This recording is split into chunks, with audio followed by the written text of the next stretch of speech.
Hi, this is Eric Stromquist with ControlTrends.com, your source for HVAC and smart building control news you could use. What if I was to tell you that in the very near future, buildings will probably be powered by cars? Guess what? It's already happened.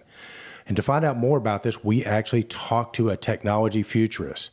You can see the whole interview at ControlTrends.com, but we took a segment out where she specifically talks about how the cars are powering buildings, how this is going to affect the grid, and how this is going to affect you in the very near future if you are a master systems integrator or an HVAC service contractor. It's amazing stuff. So watch it all the way to the end. And if you like it, please like the video and subscribe to our YouTube channel. The following is a presentation of the Control Trends Podcasting Network.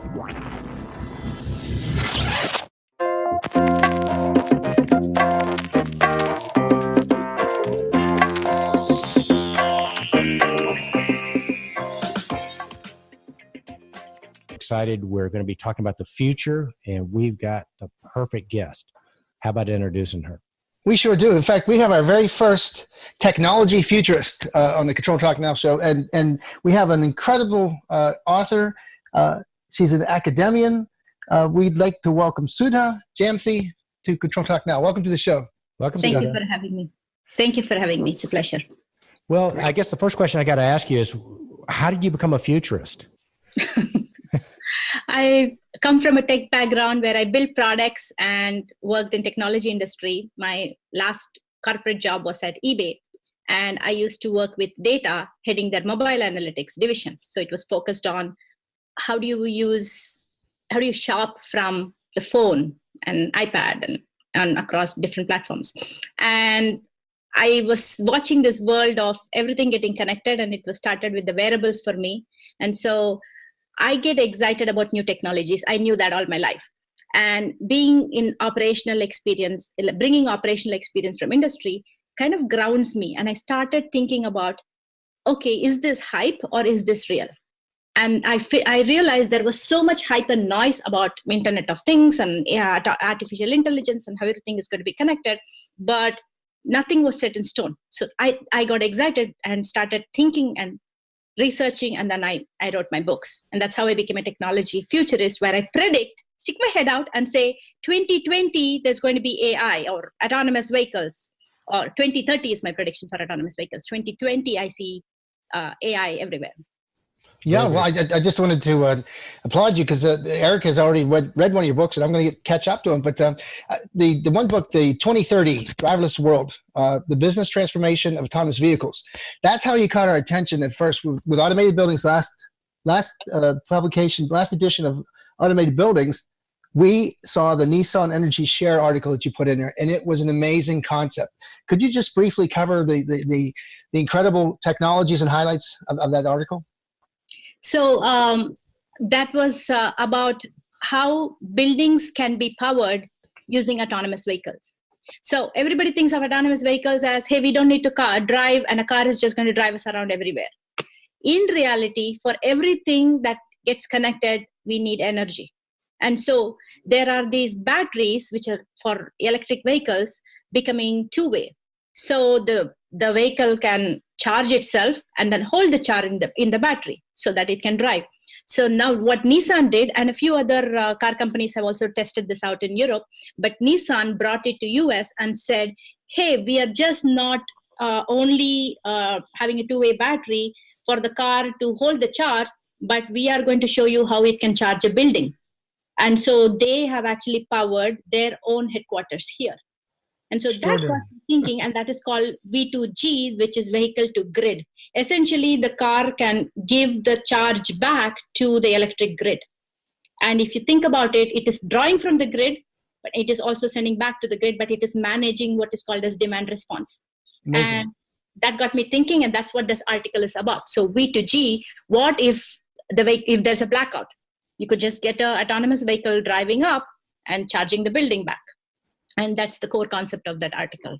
Well, it seems like with more and more, I mean, Kenny and I remember when Tesla came out with the power wall for the homes and all, where it could actually store the solar energy.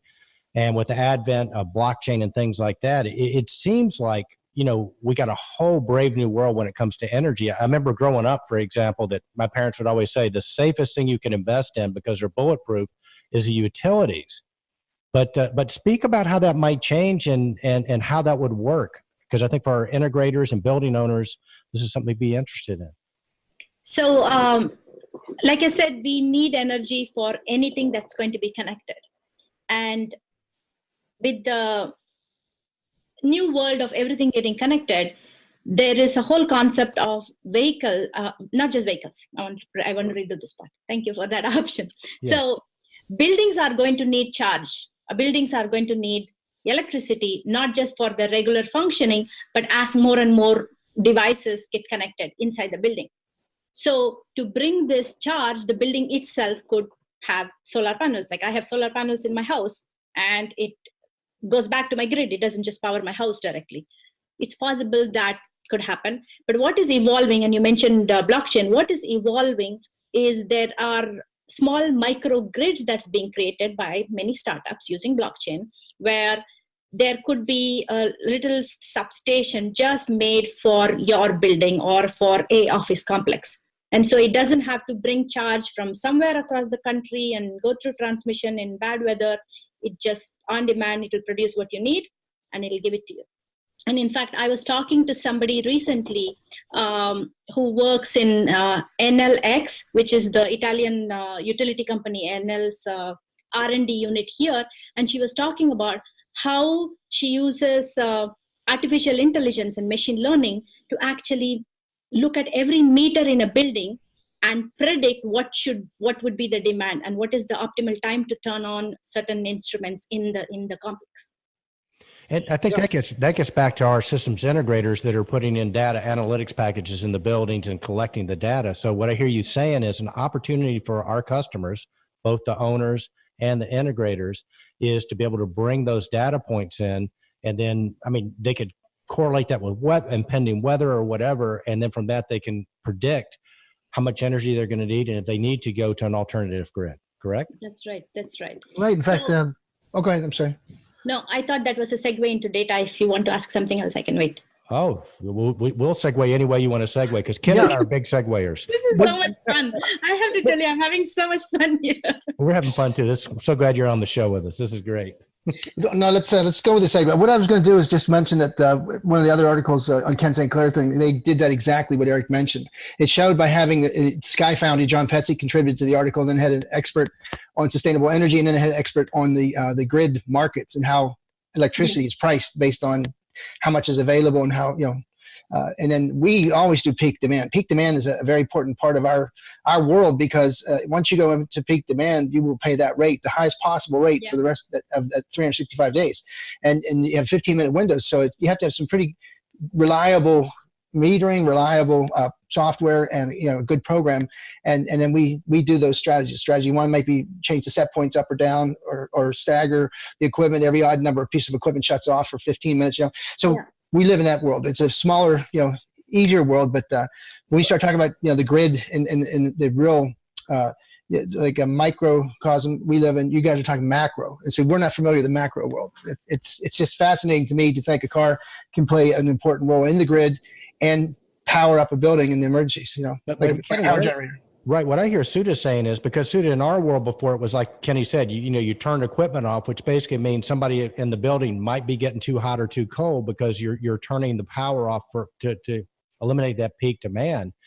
Sudha, what I hear you saying is, with the advent of the microgrids and the cars that can power a building and stuff like that, is if you start to hit one of those peaks, you could just change over to an alternative energy source for that short period of time. So Kenny, it seems like now we could get the best of both worlds.